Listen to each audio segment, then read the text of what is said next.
Assalamualaikum warahmatullahi wabarakatuh.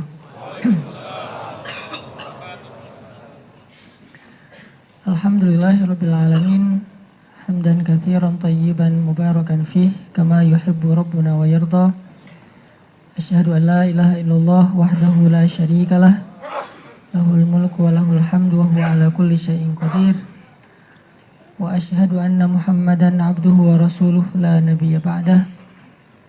Alladzi la yantiqu 'anil hawa in huwa illa wahyun yuha. Allahumma shalli wa sallim wa barik ala sayyidina Muhammadin wa ala alihi wa sahbihi wa man tabi'ahu ila yaumiddin. Teman-teman sekalian, jamaah salat zuhur yang dirahmati Allah Subhanahu wa taala. Kadang Allah di dalam Al-Qur'an mengumpamakan hubungan antara kita dengan Allah itu dengan bahasa dagang atau dengan bahasa bisnis. Dan kenapa Allah menggunakan analogi dagang atau bisnis dalam hubungan hamba kepadanya? Karena Allah Subhanahu wa taala Maha Kaya. Jadi kalau Allah kekayaannya tanggung, Allah nggak akan nawarin kita perdagangan yang murni keuntungannya hanya untuk kita.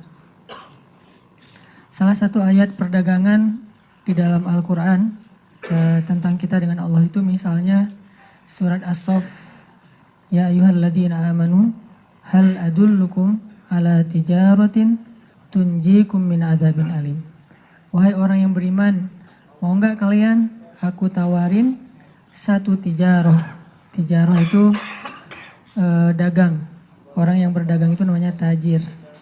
Terus jadi bahasa Indonesia tajir, kaya raya. Dalam bahasa Arabnya tajir itu artinya pedagang. Jadi dagang sayur juga tajir. Kerjanya apa? Tajir. Padahal jualan hal-hal yang sepele. Kayak di Arab jualan siwak gitu. Itu namanya tajir siwak. Gitu. Jadi dia kaya raya gara-gara siwak. Ini tijarah. Tunjikum min azabin alim. Perniagaan yang bisa menyelamatkan kalian dari azab yang sangat menyakitkan, yaitu azab api neraka.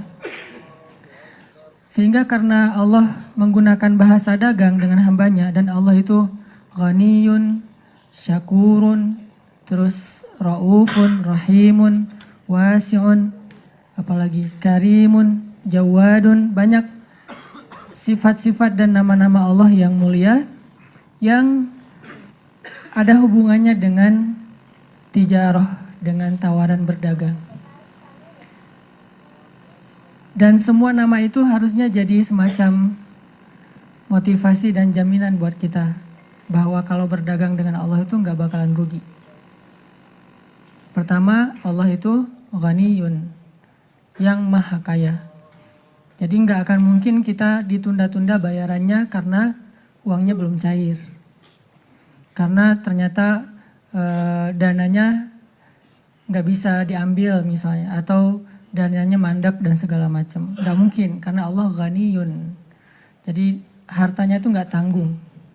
Kalau kita berdagang atau berakad dengan makhluk, ada kemungkinan kita akan sedikit dikecewakan atau bahkan sangat kecewa karena bukan hanya dia orang yang jahat, kadang dia orang baik juga bisa ngecewain kita. Kenapa orang baik bisa ngecewain? Karena dia manusia. Dia ngecewain kita bukan karena sengaja, tapi karena keterbatasan dan kekurangannya. Kayak kita berakad pinjam meminjam dengan teman kita. Kita yakin sama dia, kita percaya dia orang yang jujur, orang yang amanah, dan dia berjanji dalam 1 bulan akan membayar hutang. Ternyata selang 1 bulan dia datang ke kita minta maaf, gak bisa bayar hutang karena duitnya belum ada, padahal dia udah berusaha semaksimal mungkin. Dan bukan karena dia sengaja, bukan karena dia tidak amanah, tapi karena dia manusia. Dan di waktu itu mungkin kita lagi butuh-butuhnya duit, sementara kita berharap dari dia gak cair, alasannya juga masuk akal. Akhirnya kekecewaan itu muncul secara natural, gak bisa dibendung. Walaupun kita nggak marah sama dia, tapi kecewa dan sedih minimal ada. Ini kalau berakad dengan makhluk. Kalau Allah nggak mungkin kayak gitu. Ibaratnya simpanannya banyak, nggak cair di bank ini masih ada bank-bank yang lain. Gak cair dari cara ini, masih ada cara-cara yang lain. Banyak banget. Semua adalah lillah tabarakalladzi biyadihil mulk. Di tangan Allah semua kerajaan.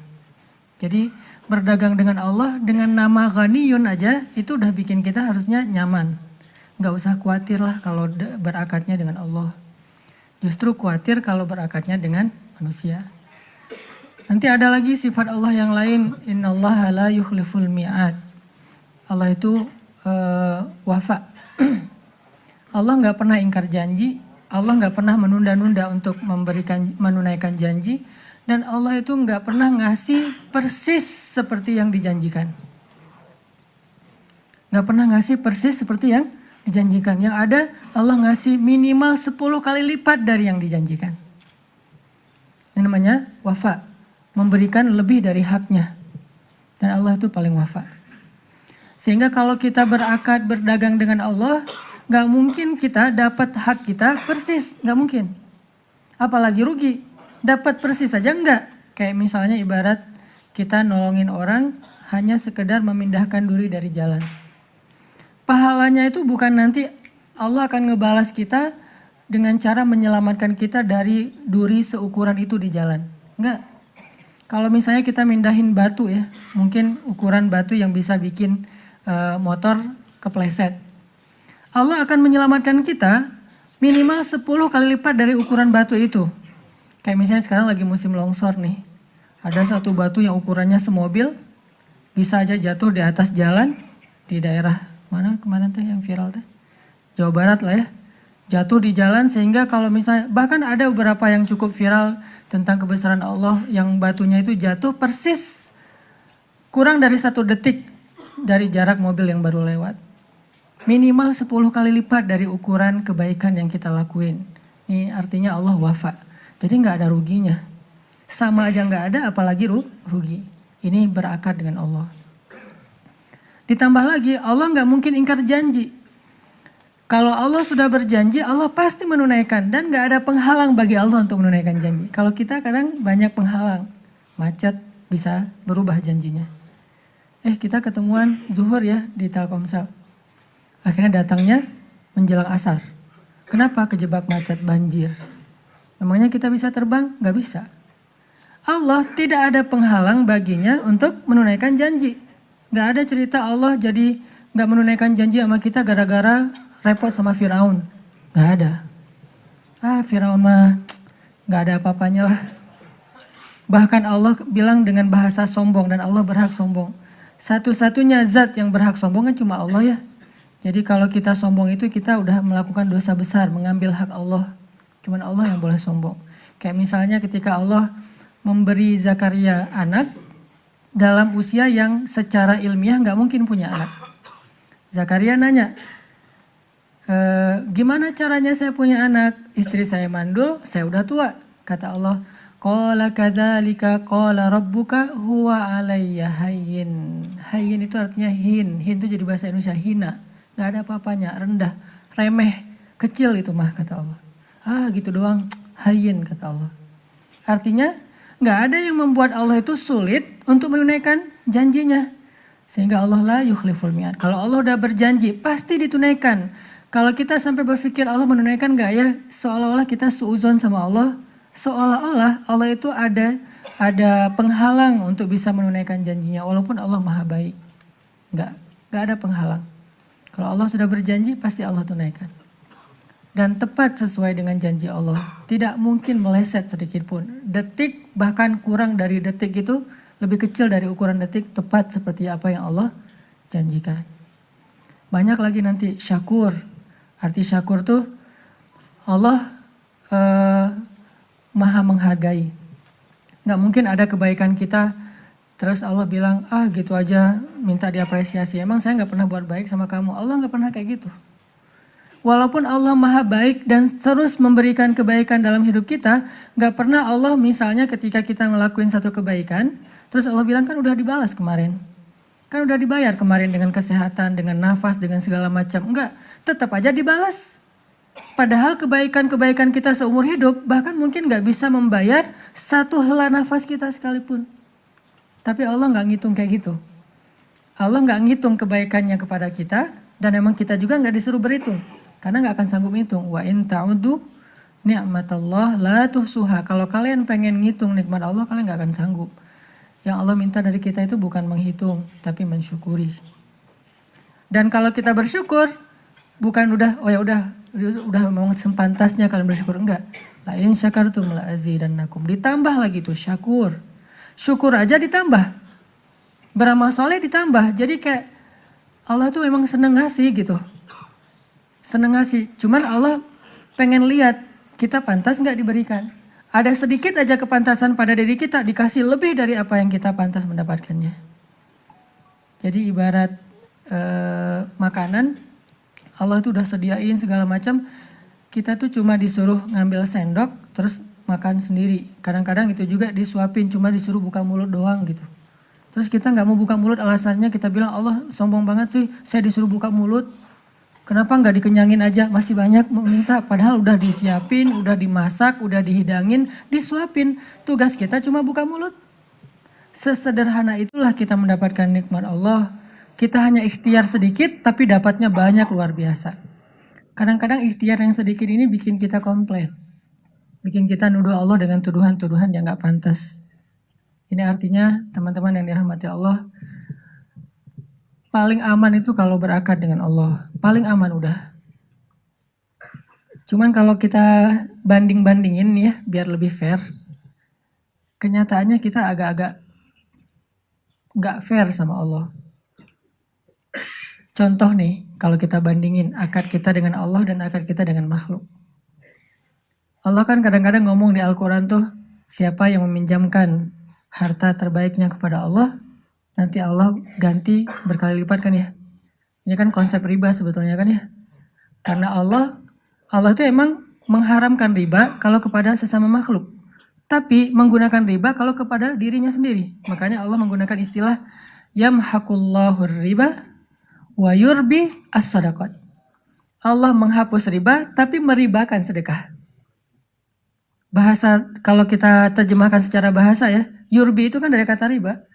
Yamhaqullahu riba wa yurbi as-sadaqat. Allah menghapus riba kalau kepada sesama makhluk, tapi meribakan sedekah kalau ke Allahnya. Arti meribakan sedekah, kalau kita kasih 1, Allah balas 700 kali lipat, berarti kan riba. Tapi kalau dengan Allah nggak masalah. Kenapa? Allah nggak akan terzolimi oleh riba kita. Orang Allah maha kaya. Tapi kalau makhluk diribain, kan jadi sulit buat dia, jadi zolim. Kalau Allah tidak masalah. Lebih dari 700 kali lipat juga nggak masalah, karena Allah bilang bighairi hisab, tanpa batas. 700 itu hanya hitung-hitungan yang kita bisa bayangin. Tapi di akhir ayat tetap ada kalimat bighairi hisab, nggak ada batas. Allah bilang, siapa yang meminjamkan hartanya kepadaku, sedekah, zakat, wakaf, segala macam lah, termasuk nafkah kepada istri, kepada keluarga. Siapa yang meminjamkan hartanya kepadaku, aku ganti berkali-kali lipat. Siapa yang menyimpan hartanya di sisi Allah, Allah ganti. Jelas tuh ayatnya tuh. Belum lagi nanti dikuatkan dengan hadis-hadis yang sahih. Tapi kenyataannya, kadang kita masih agak ragu, nyimpan uang ke Allahnya. Lebih yakin nyimpan uang ke makhluk. Berapa tabungan kita di bank? 100 juta? Khawatir nggak dengan angka segitu kita taruh di orang lain? Nggak khawatir, kenapa? Itu bank. Itu jelas pertanggungjawabannya. Itu nggak mungkin akan dirugikan, bahkan yang ada bertambah. Mau itu konvensional, mau itu juga syariah. Yang jelas naruh uang di situ kita yakin banget ratusan juta. Tapi naruh uang di Allah, zakat, sedekah yang jauh lebih kecil dari itu, kadang mikir, berkurang, ini nggak fair nih. Ini artinya kita sebetulnya nggak yakin-yakin amat bahwa Allah itu maha baik, maha memberikan berkali lipat, maha menunaikan janji. Nggak yakin-yakin amat, walaupun lisan kita terus mengatakan sadaqallahul azim, sadaqallahul azim. Kan kalimat sadaqallahul azim itu kalimat tasdik ya, kalimat pembenaran. Dan dia boleh diucapin di setiap habis satu ayat juga boleh, nggak harus di akhir bacaan. Walaupun kebiasaan di Indonesia mah, sadaqallahul azim itu penutup bacaan kan. Kalau misalnya ada yang baca Qurannya lama banget, terus ada yang nyindir dari belakang, sadaqallah, sadaqallah gitu kan ya, biar nutup gitu bacaannya. Padahal sadaqallah itu artinya maha benar Allah kan dia membenarkan, tasdik, Dan orang yang selalu mentasdik itu namanya siddiq. Seperti Abu Bakar as-Siddiq. Bisa aja kita bilang alif lam mim, Allahu alam wa sadaqallah. Dzalikal kitabu la raiba fih, sadaqallah. Hudal lil muttaqin, sadaqallah, bisa aja walaupun gak harus selalu dengan lisan, tapi dalam hati juga boleh. Yang jelas kita selalu bilang dengan lisan kita sadaqallah, sadaqallah, sadaqallah, tapi kenyataannya kita nggak bisa bohong lah. Di hati kita tuh sebetulnya nggak yakin-yakin amat bahwa Allah itu maha benar. Ini yang kita perlu bangun. Makanya buat saya belajar mengenal Allah, belajar akidah itu bukan belajar teori tentang Allah. Rububiyah, uluhiyah, asma, sifat itu wawasan lah. Dan itu dipelajari oleh para ulama. Tapi yang paling inti belajar akidah itu adalah belajar yakin sama Allah. Kadang kita nggak tahu istilah rububiyah, tapi yakin banget sama Allah yang maha memelihara. Kita nggak tahu istilah uluhiyah, tapi kita muwahhid banget ke Allah, nggak pernah menyekutukannya. Kadang kita nggak hafal semua asma dan sifat-sifat Allah Subhanahu Wa Taala, tapi kita selalu yakin dengan janji-janji Allah. Itu orang yang sudah berakidah dengan baik. Tapi ada orang yang rububiyahnya paling ahli, bahkan dia menulis buku tebal, doktor di bidang rububiyah, doktor di bidang uluhiyah, doktor dalam asma dan sifat. Wawasannya banyak, sehingga di Arab itu ada istilah maklamah. Maklamah itu kita terjebak di era banyak teori. Bilal itu nggak terlalu ngerti istilah-istilah rububiyah, uluhiyah, asma dan sifat. Bahkan istilah akidah itu bukan istilah Al-Quran dan hadis. Istilah akidah itu istilah para ulama. Makanya di Al-Azhar itu kita mempelajari bab mata kuliah, salah satunya tentang tajdidul mustalahat. Pembaharuan istilah, sejarah pembaharuan istilah. Istilah yang ada di Al-Quran, yang ada di hadis, istilah yang dari ulama, istilah yang datangnya kemudian, istilah yang kekinian, termasuk kayak kita ikhtilat. Bagi sebagian orang menganggap istilah ikhtilat ini istilah yang paling baku kan ya. Padahal tidak ada istilah ikhtilat di dalam Al-Quran dan hadis. Yang ada adalah istilah hijab misalnya. Tetapi tetap nilainya ada. Akidah tidak ada di Al-Quran dan hadis. Yang ada rububiyahnya, Rabbal Alamin, Rabbin Nas dan seterusnya, uluhiyah dan seterusnya. Tapi istilah akidah nggak ada. Artinya sahabat itu nggak ngerti wawasan tentang akidah secara luas seperti yang kita pelajari. Di semua taklim tuh ada pembahasan akidah. Sampai ada taklim khusus bab akidah, dibedah banyak buku. Sahabat nggak sedalam itu sebagian mereka. Hanya beberapa sahabat yang memang fakih dalam agama. Tapi banyak juga sahabat yang pas-pasan urusan agamanya. Cuman buat mereka ilmu itu di hati, bukan di pikiran. Sehingga ilmu itu menambah iman, menambah rasa takut kepada Allah. Makanya Allah berfirman, innama yakhsyallaha min ibadihi al-ulama. Sesungguhnya yang takut itu kan sifatnya di sini. Takut itu perasaan, bukan pikiran. Maka yang takut kepada Allah itu orang yang berilmu. Berarti ilmu itu harusnya melahirkan rasa takut, melahirkan rasa yakin, melahirkan ya rasa berserah diri, melahirkan rasa percaya. Ini berarti ilmu. Makanya teman-teman yang dirahmati Allah, coba kita istafti qalbak, kata Nabi. Istafti qalbak, tanya ke hati masing-masing. Kira-kira kita udah berakidah belum? Kira-kira kita layak gak disebut orang yang beriman? Salah satunya, gimana kita yakin kepada Allah dalam akad-akad hidup, dalam transaksi-transaksi kehidupan. Cara mengukurnya gampang, bandingin aja dengan manusia. Padahal kan kita bilang, la syarikalah, kemudian kita bilang inna sholati wa nusuki wa mahyaya wa mamati lillahi rabbil alamin. Iya karena berdua, iya karena saya. Banyak kan kata-kata Allah yang paling lah pokoknya. Tapi kenyataannya yang contoh tadi aja, kita begitu tenang, nyaman, yakin menyimpan harta kita kepada makhluk dalam sebuah lembaga, bank atau apapun, tapi kita agak-agak ragu nyimpan uang ke Allah dalam bentuk sedekah, zakat dan seterusnya. Padahal Allah nggak pernah minta 100% loh. Kalau kita mau ngasih 100% juga ada syaratnya. Nggak mentang-mentang ada cerita Abu Bakar ngasih seluruh hartanya, terus kita mewajibkan semua orang kayak Abu Bakar. Nggak. Banyak syarat. Abu Bakar udah memenuhi syarat itu. Salah satu syaratnya keluarganya ridho. Karena kalau keluarganya nggak ridho berarti zalim kan? Ada seorang sahabat pengen nyedekahin semua hartanya sebelum dia wafat. Kata Nabi, kamu punya anak? Punya. Kalau gitu jangan semuanya. Setengah boleh nggak Nabi? Kebanyakan. Sepertiga itu juga sih sebetulnya kebanyakan, ya udah nggak apa-apa deh. Maksimal sepertiga. Karena ada 2/3 hak orang lain, keluarga dan seterusnya. Tapi kalau keluarga udah pada ridho kayak Abu Bakar, istrinya juga Asma bintu Umais, tahu sendiri Asma bintu Umais kayak gimana orangnya. Dikurangin gaji presiden aja dia ya, gitu kan dia ngumpulin sisa-sisa receh dari gaji Abu Bakar biar bisa akhir bulan itu beli daging 1/4 kilo aja. Ya Ababak, kata Asma. Asma ini perempuan yang menikahi 3 laki-laki ahli surga tiga-tiganya. Yang pertama Ja'far, kedua Abu Bakar, yang ketiga Ali. Jadi ketahuan ya gimana perempuan ini, suaminya aja tiga-tiganya ahli surga. Ya Abu Bakar, kita udah lama nih nggak makan daging sejak kamu jadi khalifah. Boleh nggak saya sisain dikit aja dari belanja bulanan, kalau nanti bisa beli daging? Boleh kalau masih bisa, kata Abu Bakar. Disisain receh. Uang 200 rupiah, 500 rupiah disisain. Akhirnya terkumpullah setelah beberapa bulan. Bisa nih beli daging 1/4. Akhirnya dia bilang, ya Abu Bakar, sudah terkumpul nih. Kayaknya bisa beli daging walaupun sedikit untuk kita makan sekali aja. Kata Abu Bakar, astagfirullah, berarti gaji saya masih ada lebihnya. Kasih ke Baitul Mal, mulai bulan depan gaji saya dikurangin seukuran dengan yang bisa disisain. Asma bintu Umais, sami'na wa ata'na. Enggak, ceraikan saja, pulangkan saya. Enggak. Asma bintu Umais. Makanya, apakah istri kita Asma bintu Umais?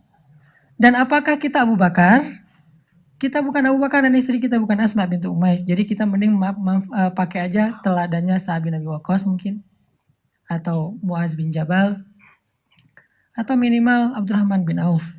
Gimana Abdurrahman bin Auf? Minimal ya. Ketika Abdurrahman bin Auf ngelihat istri-istri Nabi ditinggalkan oleh Rasulullah kan jadi janda nih.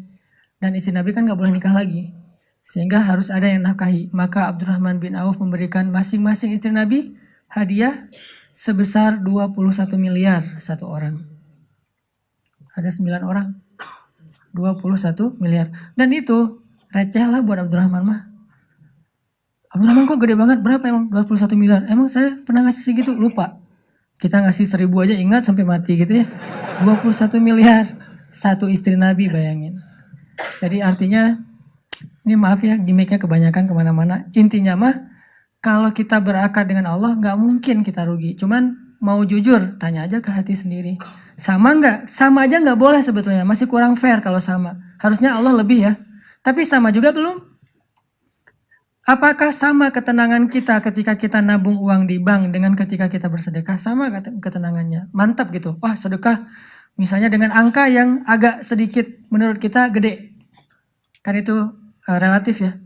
Misalnya ada donasi untuk Palestina, Suriah, segala macam lah. Untuk kemanusiaan, ada untuk di Indonesia juga bencana. Kalau ngasih 100.000 mungkin kita nggak mikir.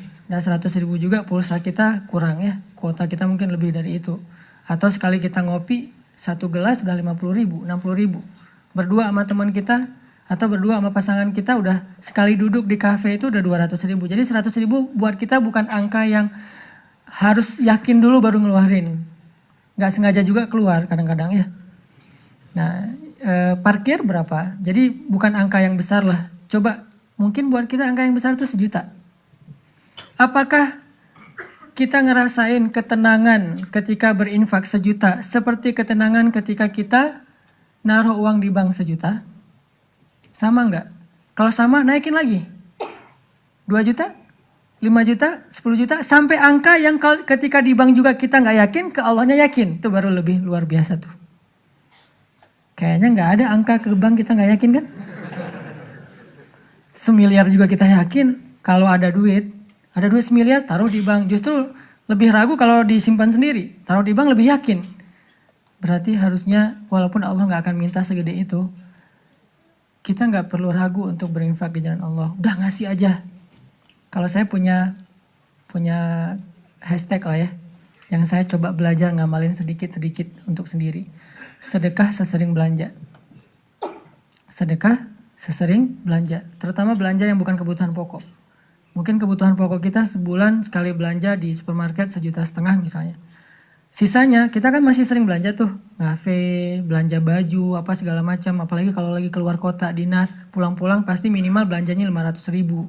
Kalau nggak 1 juta. Saya punya hashtag sedekah sesering belanja. Kalau saya belanja 1 juta, saya harus sedekah minimal 300.000 sepertiganya. Ini buat sendiri, bukan fatwa ya, bukan hukum fikih. Motivasi nih, motivasi buat sendiri. Karena nggak boleh memfatwakan lebih dari standar fikih kan. Tapi kan boleh memotivasi lebih dari standar fikih. Makanya beda bahasa fadhailul amal dengan bahasa fatwa fikih. Fatwa fikih. Kalau ditanya fikihnya, ya sedekah semampunya. Yang lebih atau yang bahkan yang receh kalau bahasa kasarnya. Tapi kalau motivasi, coba sepertiga deh. Berarti kalau kita belanja 1 juta, budget kita 1.300.000.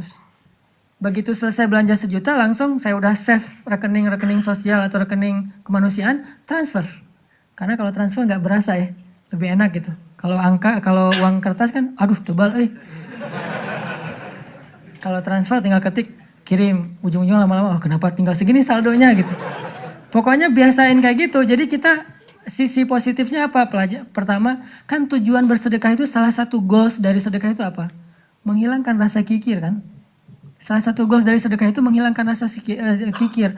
Jadi ukuran sedekah yang afdol itu adalah ukuran yang bisa membuang rasa kikir di hati kita. Gimana membuang rasa kikir? Sampai kita ngerasa nggak sayang lagi dengan uang itu untuk diberikan kepada Allah. Itu berarti udah hilang rasa kikir. Sampai kita merasakan membantu orang lain itu lebih berharga daripada menyimpan atau menumpuk-numpuk harta. Udah hilang rasa kikir. Berarti kita harus belajar menghilangkannya dengan sedekah. 1. Kedua apa? Kita jadi perhitungan untuk belanja. 1 juta, 1.300.000. 2 juta, 2.600.000. 10 juta, 13 juta. Kan gitu kan ya? Jadi ngitung gitu. Apalagi buat ibu-ibu nanti nih. Ibu-ibu lah. Karena kadang-kadang kalau kan ada tutorial belanja ala Rasulullah kan. Salah satu tutorial belanja ala Rasulullah itu apa? Bawa barang sendiri. Nabi pernah lagi belanja di pasar, terus ditemenin sama Abu Hurairah kalau nggak salah. Pas Nabi beli apa gitu, Abu Hurairah pengen bawain barang Nabi. Kata Nabi, orang yang belanja membawa barangnya sendiri. Nanti baca tuh di Riyadhus Shalihin. Bab etika-etika gitu, termasuk etika berbelanja. Kenapa disuruh bawa barang sendiri? Biar ketahuan kalau dia udah belanja banyak. Bayangin yang bawanya suami, supir, kan gak ketahuan. Enteng aja kan ya, yang dibawa cuma kartu kredit doang atau kartu debit misalnya. Kan ringan tuh, begitu dia bawa sendiri rempong gitu kan. Oh udah banyak juga ya belanja saya. Makanya Nabi menyunahkan tutorialnya bawa belanjaan sendiri, jangan titipin ke orang lain. Jadi teman-teman yang dirahmati Allah SWT, di situ kita bisa ngukur, kita nih yakin gak sih sama Allah sebetulnya? Karena kalau kita gak terlalu yakin sama Allah, wajar kalau gitu kehidupan kita itu agak-agak banyak tersendat. Soalnya kenapa? Aku tergantung prasangka hambaku kepadaku. Ya kita sendiri yang jadi jawabannya. Gimana kita yakin sama Allah, kayak gitulah Allah ngasih ke kita. Saya sering membuktikan hal-hal kayak gitu, agak sedikit spekulasi tapi ke Allah. Jangan spekulasi ke makhluk.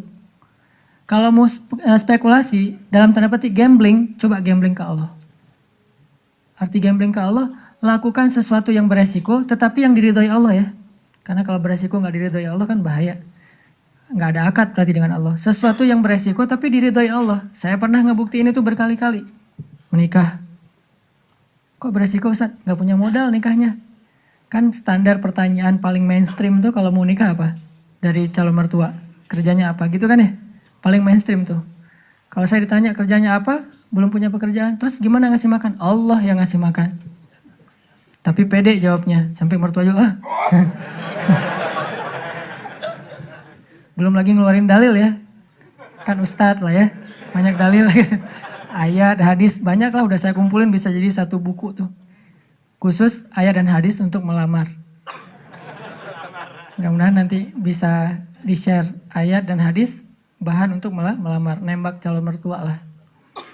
Pak, itu ada tuh hadis ya. Cuman saya agak-agak ragu nih bunyinya kayak gimana tuh, kurang lebih sih yang pernah saya dengar dari Ustadz. Nih hadis sahih loh Pak. Kalau datang seorang pemuda yang baik akhlaknya gitu kan ya. Jangan ditolak. Itu saya pernah dengar, Bapak pernah dengar? Pernah sih. Nah gimana Pak? Saya beres langsung urusan. Masa dia mau nolak hadis kan ya?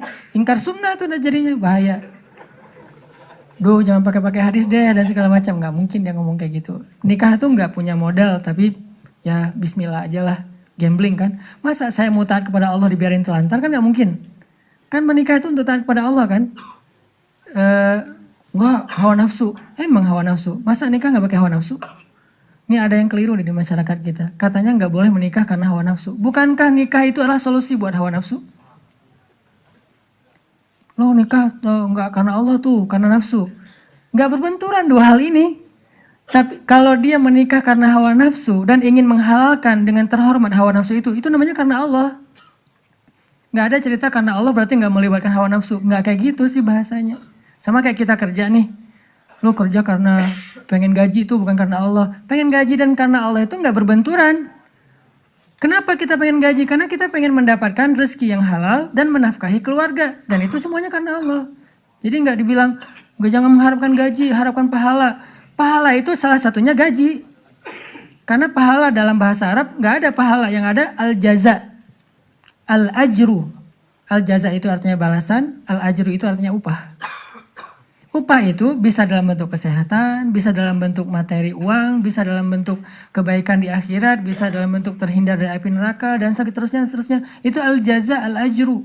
Termasuk mendapatkan hak kita dalam sebuah pekerjaan. Nggak masalah mengharapkan, saya kerja di Telkomsel, kenapa? Gajinya gede. Nggak apa-apa. Selama yang kita dapatkan itu halal. Tapi kalau yang kita kejar gaji gede dan syubhat, apalagi haram, itu bukan karena Allah. Termasuk menikah. Menyalurkan, kenapa kamu menikah? Karena saya pengen menyalurkan kebutuhan biologis saya secara halal. Wah, nggak karena Allah nih, nafsu nih. Emang nafsu, emang kenapa? Bukankah Allah mengatakan litas kunu ilaiha? Apa arti litas kunu ilaiha? Supaya tenang, supaya jadi nyaman, gejolak di dalam diri kalian dengan cara kepadanya. Itu bahasa. Dan di Al-Mu'minun juga dikatakan, walladzina hum li furujihim hafizun. Kalau nggak bisa hafizun, maka dia salurkan. Gimana cara nyalurinnya? 2. Illa ala azwajihim. Yang kedua nggak usah dibahas. Yang satu aja. Illa ala azwajihim, kepada istri mereka. Bukan istri mereka, istri-istri mereka. Illa ala azwajihim. Kalau dia menyalurkan dengan cara yang lain selain yang dibolehkan kayak gitu, kata Allah, faulaika humul adun. Dan Allah nggak suka kepada orang yang melampaui batas. Jadi menikah karena Allah, karena saya ingin menyalurkan kebutuhan biologis secara halal misalnya. Makanya mencari yang sesuai dengan kriteria masing-masing. Kalau misalnya ada yang kriterianya harus yang Arab, cari aja Syarifah, Habaib apa. Kalau Habib perempuannya Syarifah kan ya. Atau saya pengen yang Oriental, pergi aja ke Korea lah atau ke Jepang. Saya pengen yang misalnya etnik, bisa di Indonesia misalnya. Ini mas selera, nggak masalah. Bukankah Nabi justru mengatakan memilih perempuan itu yang pertama justru fisiknya? Walaupun yang paling berharga bukan fisik, tapi tetap ditaruh yang paling depan. Karena itu yang ketahuan duluan kan. Kita nggak mungkin tahu kesolehannya langsung ketika awal ketemu, ini soleha banget nih, belum tentu. Ketika udah kenal dekat baru tahu ternyata dia rajin tahajud, rajin tilawah. Walaupun kadang-kadang kita ngelihat dia di Instagram postingan terakhir tilawah, alhamdulillah 1 juz hari ini misalnya. Bisa kayak gitu. Tapi rata-rata yang pertama dilihat fisiknya kan ya. Walaupun fisik banyak menipu sih, hasil editan segala macam. Pas ngeliat orangnya, lebih cantik dari di Instagram, Dia salah ngedit. Ini artinya teman-teman, kalau menikah itu karena Allah, kenapa takut? Bukankah Allah sendiri berjanji kalau mereka fuqara, apa arti fuqara? Nggak punya apa-apa. Kalau miskin masih punya apa-apa cuma dikit. Kalau fuqara nggak punya apapun.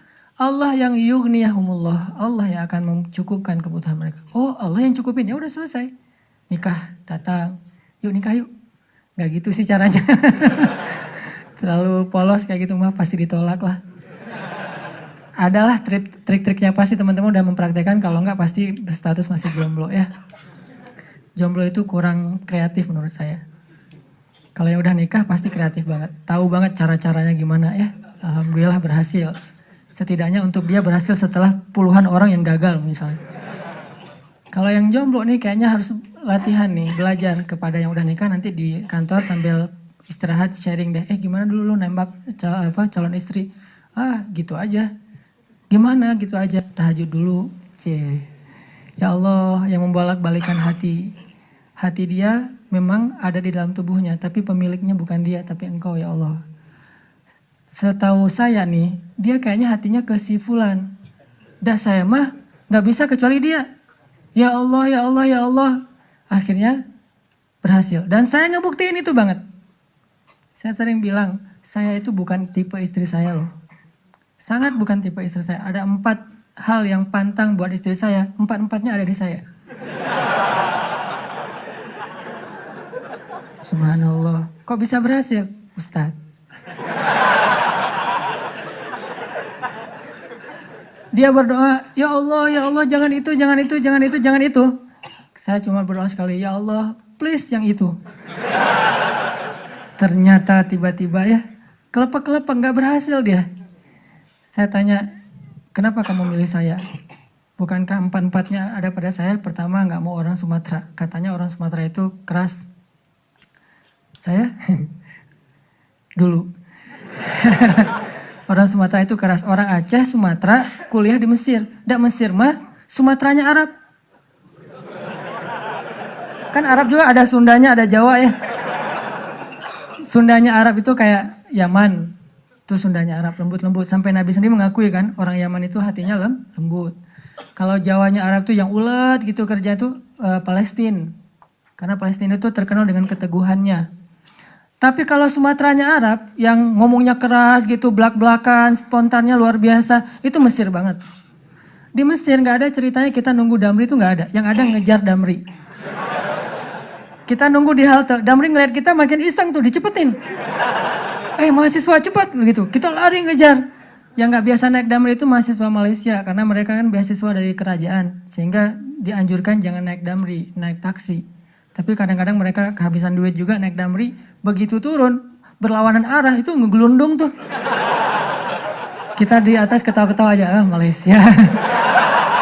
Bukan negaranya ya, orangnya karena terbiasa naik taksi, naik MRT. Dan kita mah Damri, desak-desakan. Kalau udah ramai di dalam Damri marah-marah, sallu ala Nabi, udah sallallahu alaihi wasallam. Cara paling sederhana mendamaikan orang di Mesir itu suruh salawat. Wah, humar segala macam. Mereka kalau ngomongnya kasar tuh menyebutnya humar, keledai. Karena keledai itu kan simbol hewan yang bodoh di Al-Quran kan. Ya humar gitu dan segala macam humar. Sallu ala Nabi sallallahu alaihi wasallam. Ya, mulai lagi gitu. Tapi pas salawat mereka bisa cooling down dulu dikit. Saking menghargai Rasulullah ya. Kadang-kadang ada juga yang sambil marah. Sallu ala Nabi sallallahu alaihi wasallam. Di Mesir, orang Sumatera kuliah di Mesir, kebayang kan? Udah Sumatera itu mungkin agak keras, kuliah di Mesir. Jadi wataknya tuh terbentuk dengan 2 negeri. Alhamdulillahnya ketemu orang Jawa yang mungkin beda banget dengan Sumatera. Nggak mau dia orang Sumatera, saya Sumatera. Sumatera Aceh pula, dan Aceh di tempat markasnya GAM. Aceh PD, dan itu kan GAM dulu banyak di situ ya. Terus yang kedua, nggak mau yang kulitnya dof.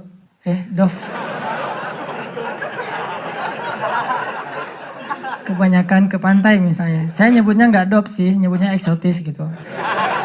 Ketiga, nggak mau yang berewokan. Nggak usah tanya kenapa. Keempat, nggak mau anak pesantren. Ini juga nggak tahu kenapa nih. 4-4-nya ada di saya nih. Ya Allah, please jangan itu. Ya Allah, saya pengennya itu. Kuat-kuatan doa. Ternyata doa saya lebih diijabah. Tadi kan, Ustaz.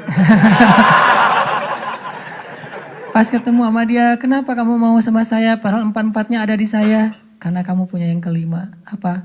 Hati kamu. Nggak gitu sih ngomongnya. Yang jujurnya bukan itu mah versi jaim ya. Kalau versi jujurnya, kenapa? Karena kamu pelet gitu ya. Peletnya pakai apa? Pakai Al-Quran. Begitu ketemu, Bismillahirrahmanirrahim. Ria-ria dikit lah. Tapi ria untuk kebaikan kan, biar dapat seseorang yang sesuai dengan isi hati. Ngeklik langsung, ya Allah, berhasil. Dan setelah itu, biarin Allah aja yang ngatur. Mau kerja apa, mau tinggal di mana. Ternyata alhamdulillah saya ngerasain justru rezeki itu Allah mudahin setelah menikah. Dulu awal-awal saya datang ke Bandung, kita ngontraknya itu di rumah yang tempat pembuangan sampah. Di Tegalega tuh, di salah satu lapangan di Bandung, di pojok Tegalega itu ada pembuangan sampah. Kita tinggal di situ. Paling murah soalnya di situ. Mulai saya usaha nerjemahin buku, nggak ada yang mau nerbitin. terjemahannya jelek katanya. Ya udah deh, mungkin bukan terjemahannya yang jelek, melihat muka saya dia sebel. Banyak orang yang ngeliat muka saya tuh sebel, termasuk tadi calon istri saya pertama ngeliat muka saya, apaan sih nih orang kayak gini banget. Sekarang, kok gini banget ya kamu? Tuh, terjemahin buku gak bisa. Akhirnya saya nulis buku sendiri, karena gak bisa nerjemahin, nulis aja sendiri. Capruk aja pokoknya, nulis apa yang bisa ditulis, tulis. Ditaruh ke penerbit juga gak ada yang mau nerbitin. Ada satu-satunya penerbit yang mau nerbitin, katanya royaltinya sedikit banget dan bayarnya setahun sekali. Bayangin, royalti setahun sekali. Sedikit sekali lagi tuh. Akhirnya saya terbitin sendiri. Jadi penerbit, jadi direktur, jadi penulis, jadi kuli. Angkat buku pakai kotak Marlboro, lintasin Jalan Soekarno-Hatta, ngirim ke Sumatera, Kalimantan. Pelan-pelan akhirnya usaha nambah dari penerbitan ke jual pulsa. Jadi saya dulu pernah jadi vendor gitu sih, bahasa kerennya, vendor Telkomsel gitu ya. Saya tuh jual pulsa, ada 60 cabang pulsa di Bandung sebelum ada di Alfamart dan Indomaret. 60 cabang pulsa. Terus nambah lagi ke jual beli mobil second. Beli, jual, dikira orang kaya banget, padahal gonta-ganti aja karena emang dijual. Tapi yang harga murah di bawah 100 juta, bukan yang mobil-mobil mahal. Terus coba-coba di properti. Ternyata Allah mudahin setelah menikah. Karena kenapa? Allah yang janjiin, Allah gak mungkin ingkar janji. Gambling dikit lah di awal. Tapi di tengah dan di akhir kita akan ngelihat banget gimana Allah nunjukin kebenaran janji-janjinya. Tapi kalau kita gak berani gambling sama Allah, ya Allah pasti akan nunjukin ke kita yang terbayangkan oleh kita. Saya sering bilang, nasib kita itu tergantung iman. Kalau kita pengen kehidupan kita amazing, kita harus punya iman yang amazing. Kalau kita pengen dapat lebih banyak miracle dalam hidup kita, surprise, berarti iman kita itu harus miracle. Kalau iman kita ilmiah, kita hanya akan mendapatkan kehidupan yang ilmiah, sesuai dengan hitung-hitungan kita. Kalau kayak gini, 1 tambah 1, 2. Kalau kita pengen hidup kita banyak kejutan, 1 tambah 1, 10, berarti kita harus punya keimanan yang amazing, miracle, ajaib kayak gitu. Aku tergantung prasangka hambaku kepadaku. Dan salah satu cara nguji iman, gambling aja sama Allah. Saya berangkat ke Mesir gambling, gak bawa uang sama sekali. Tapi alhamdulillah di Mesir, Allah kasih rezeki yang luar biasa. Bahkan bisa ngirimin buat adik-adik di Aceh, karena ibu saya kalau telepon ibu, mak butuh apa? Adik-adik belum bayar sekolah, kirimin bayar sekolah. Mak butuh apa? Ini mau bulan puasa, di rumah gak ada kulkas, masa beli es terus di tetangga. Berapa kulkas? 1 aja gak usah banyak-banyak, beli kulkas. Alhamdulillah bisa ngirim gitu. Mak butuh apa lagi? Nih kamu kalau telepon mak harus gak enak ke tetangga. Selalu nelponnya ke rumah tetangga kan, pasang telepon dong di rumah, nanti kamu bayar ya bulanannya. Siap, kirimin. Pokoknya alhamdulillah kehidupan di rumah kita juga jadi terangkat sejak ke Mesir. Padahal pergi ke Mesirnya gak punya modal. Modalnya apa? Allah di Indonesia dengan Allah di Mesir itu sama. Itu aja modalnya. Kalau di Indonesia saya bisa makan, kenapa di Mesir enggak? Orang Allahnya sama. Yang ngasih makan kan sama. Kecuali Allahnya beda. Berarti pendaftaran dulu, ngisi form visa dulu, segala macam kan repot kan. Tapi Allahnya sama. Jadi yang ngasih saya makan di Indonesia Allah yang itu, yang ngasih saya makan di Mesir juga Allah yang sama. Jadi nggak ada yang berubah kecuali tempatnya doang. Sumbernya sama, gambling. Akhirnya Allah mudahkan. Berangkat nggak ada beasiswa. Tapi sampai di sana dapat 3 beasiswa. Dan ternyata mudah banget.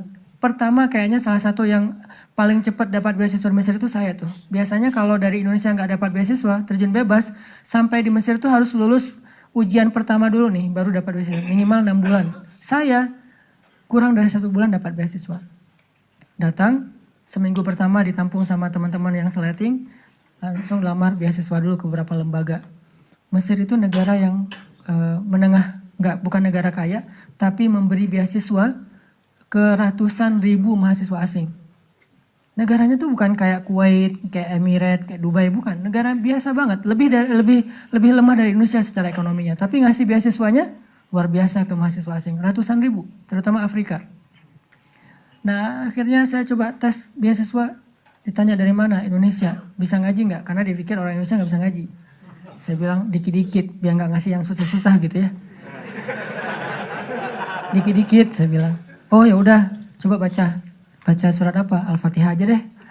Ya, Al-Fatihah mah insya Allah lah ya. Al-Fatihah baca, saya pakai irama Al-Ghamidi. Bismillahirrahmanirrahim. Alhamdulillahi rabbil alamin. Dia nangis. Wah baper Yang ngetesnya nangis. Masya Allah, orang Indonesia bisa ngaji. Ceplok langsung beasiswa. Oh, mudah gening dapat beasiswa. Saya datang lagi ke lembaga yang lain. Beasiswa, bisa ngaji? Dikit-dikit. Ya udah coba ngaji surat apa? Terserah. Al-Ikhlas boleh? Boleh, Al-Ikhlas. Al-Ikhlas, Al-Falak, Al-Fatihah. Lulus, alhamdulillah ya.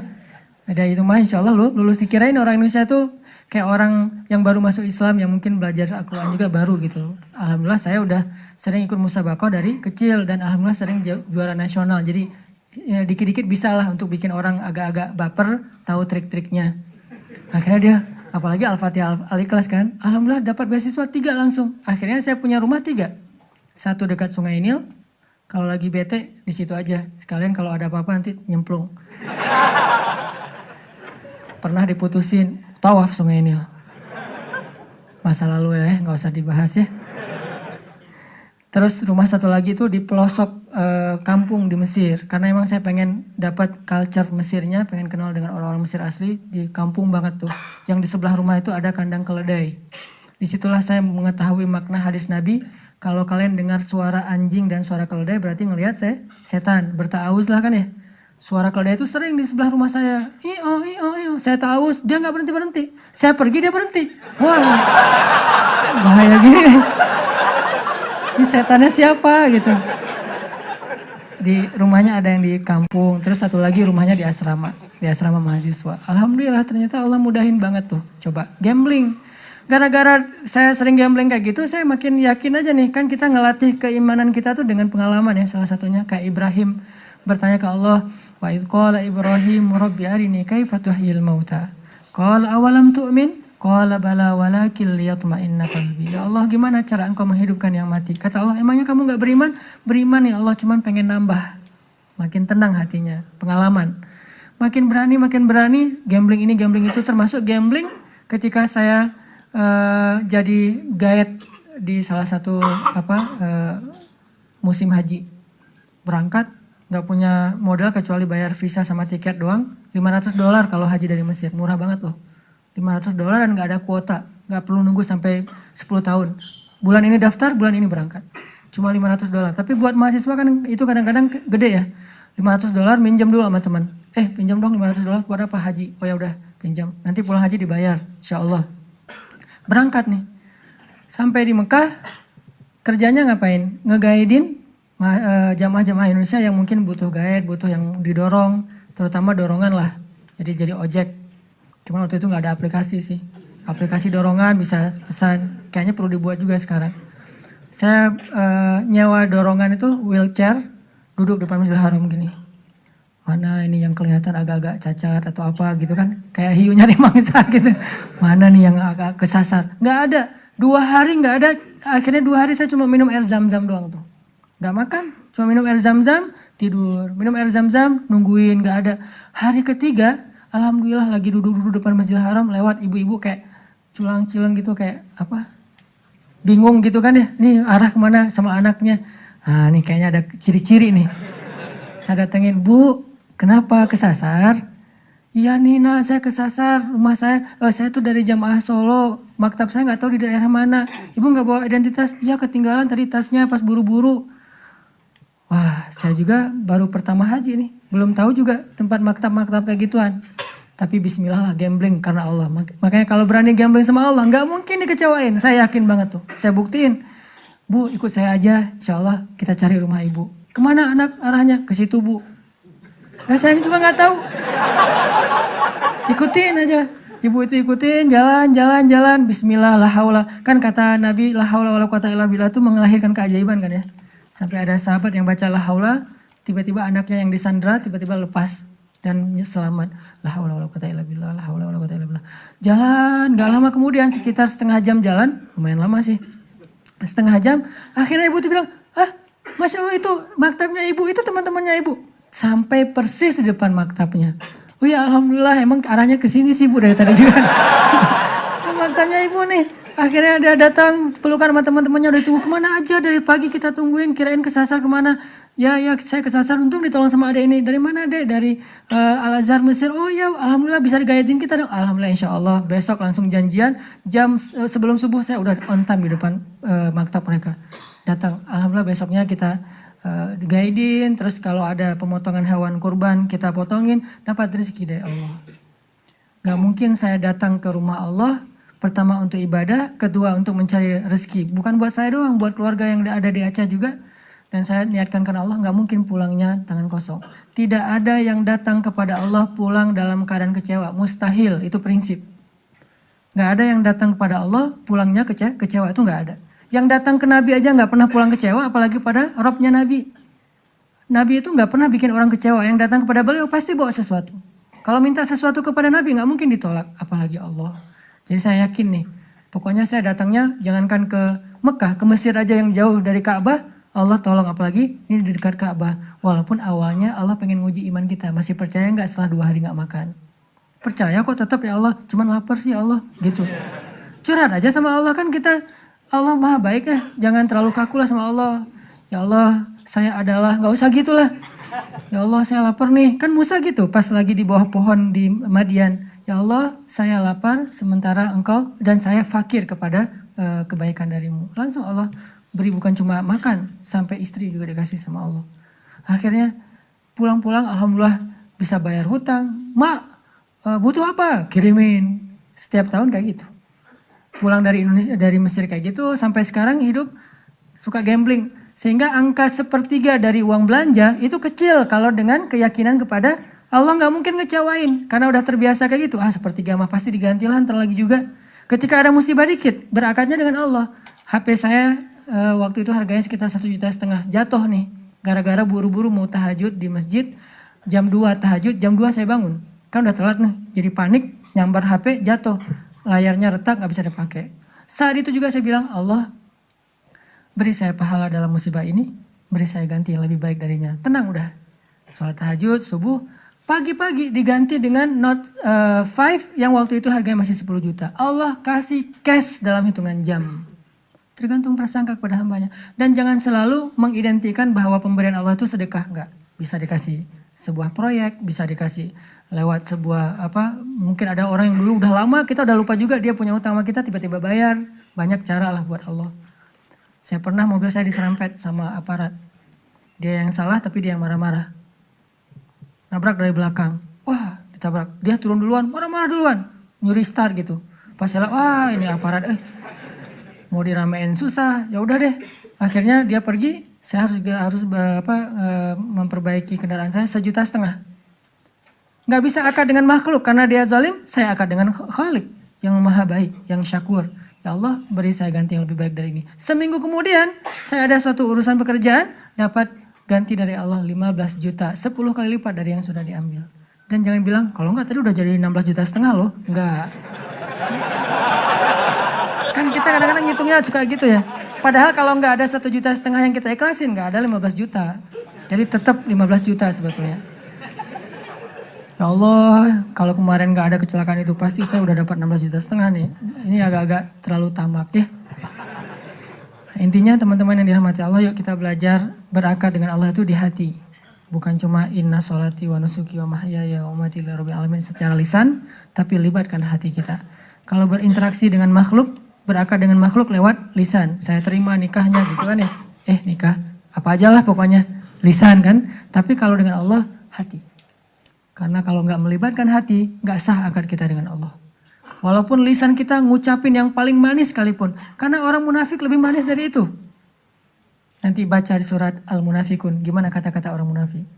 Baca lagi surat Al-Jumu'ah. Baca lagi surat-surat lain tentang orang munafik. At-Taubah. Banyak kan cerita-cerita orang munafik yang lisannya baik. Tapi hatinya nggak terlibat. Maka Allah mengatakan, Fi qulubihim marad. Yukhadi'un Allah. Yuk kita berakar dengan Allah dengan melibatkan hati, yaitu yakin. Insya Allah dengan begitu Allah akan tunjukin keajaiban dalam hidup kita, memudahkan urusan-urusan kita, memberikan kita kebaikan-kebaikan yang tidak terhingga. Itu aja yang bisa saya sampaikan. Barakallahu li wa lakum. Wassalamualaikum warahmatullahi wabarakatuh.